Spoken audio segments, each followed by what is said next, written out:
Are you looking for a way to stretch your retirement dollars? There's starting to be a lot of buzz about finding a low cost of living country to retire in for a few years or for many years.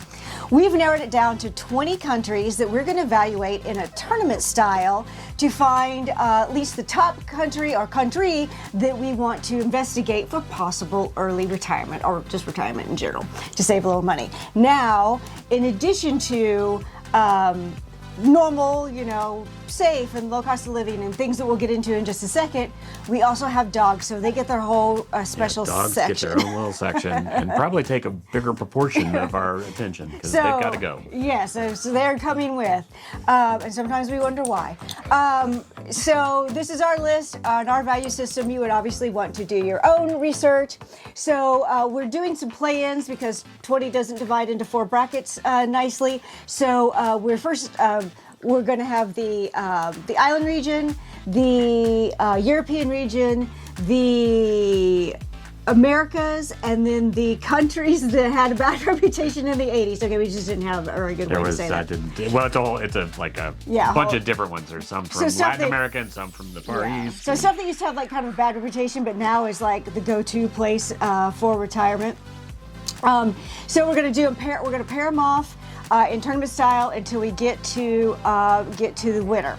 So we have 7 criteria, and this took us a bit of time. We started constantly revising. Yeah, we started out working on it on a cruise over the holidays, and we kept kind of tweaking it, and then we kept putting the United States in the system to see where it fell, just to kind of sanity check if it was meeting with our value system. Right, because we know how we feel about living here, so we figured we can rate that one and see where it hits and whether that's right. Right, so it's the number to beat, basically.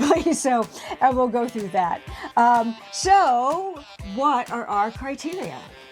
Okay, so at the top of our list, because of my medical concerns, are the medical services that are available in the countries. And that's going to include stuff like how good is the medical care? Is there insurance that might be possibly available to us? If there isn't insurance, do they have lower cost on everything if I'm going to pay out of pocket for a lot of things? Because I've got routine blood tests that I have to go do and things like that. But if the cost is not as exorbitant as it is here, then that pushes them up a little bit on our rankings. And then also looking at our medications. I take several different types of medication with the cancer.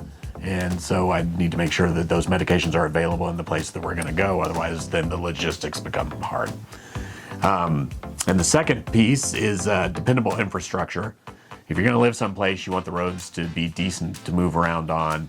You want to be able to fly in and out of that place or travel in and out of that place. Interwebs. Relatively easy. Interwebs are a basic human right, so we kind of need those. The third criteria is it a safe and stable country? There's a bunch of different factors that go into that. Is the government stable? Does the government change constantly, and do they change direction on a dime? A lot of countries do that. A lot of countries will swing from left to right, and their policies will change completely based on that election. So that's what we're looking at, is how stable the governments are.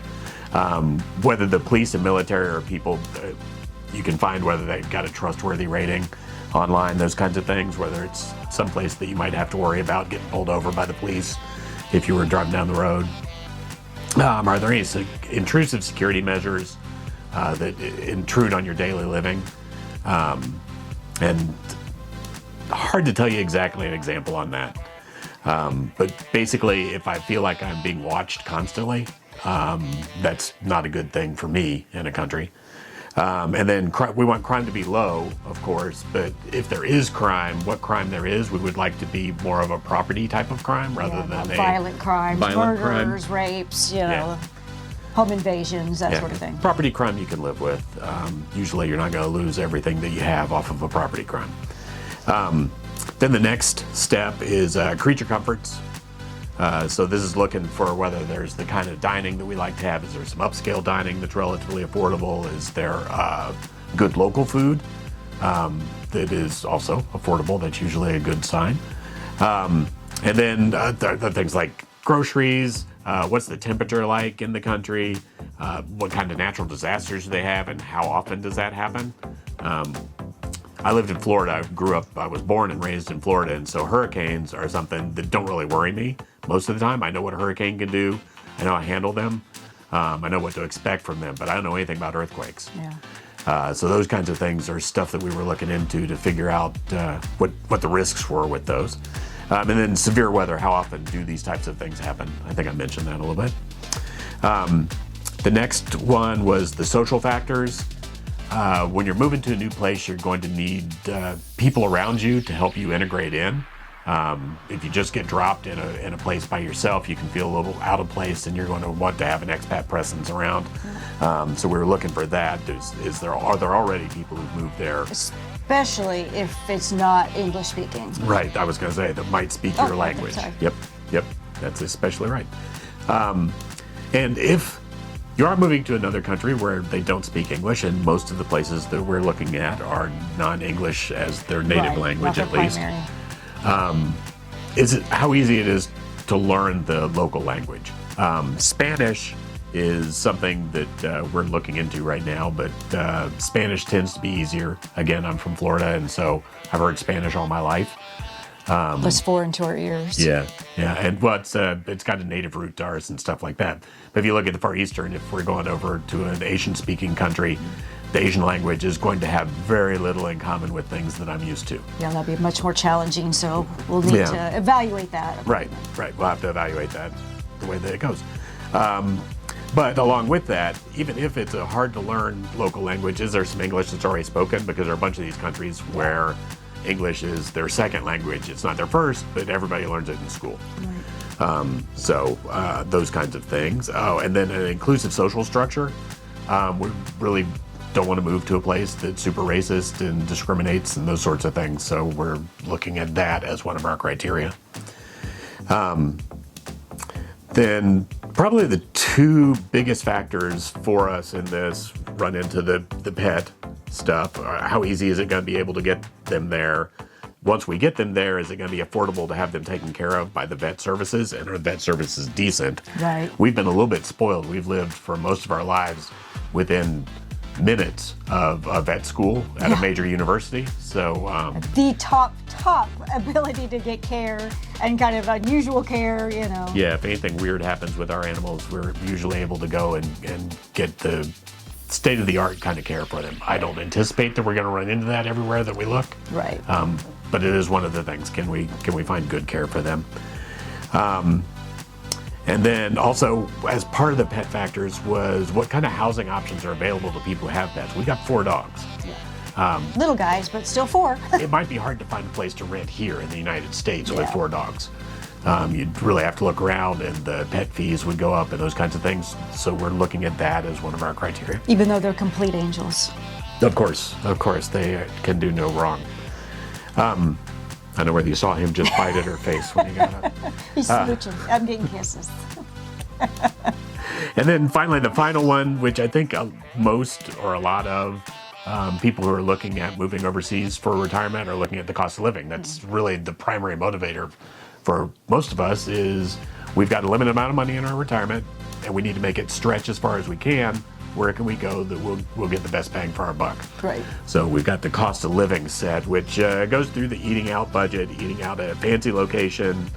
Because these are things we do, and we're going to continue to want to do. Right. I don't want to cut out the things that I enjoy. I like going out to a nice meal every or now having a and coffee, then. or right, cocktail, right, etc. And then housing expenses, utilities expenses, what it costs to operate a vehicle. We're from the United States, so we like vehicles. We are intending, that's part of our plan, is to bring a vehicle or to get a vehicle where we go. Right. Because we figure we'll be living someplace where we'll need to drive. We'll want to explore the area anyway. But if we didn't have to do that as a part of our weekly life, that would be a big bonus. There would be many points gained if it was a walkable city or something like that. Right, exactly.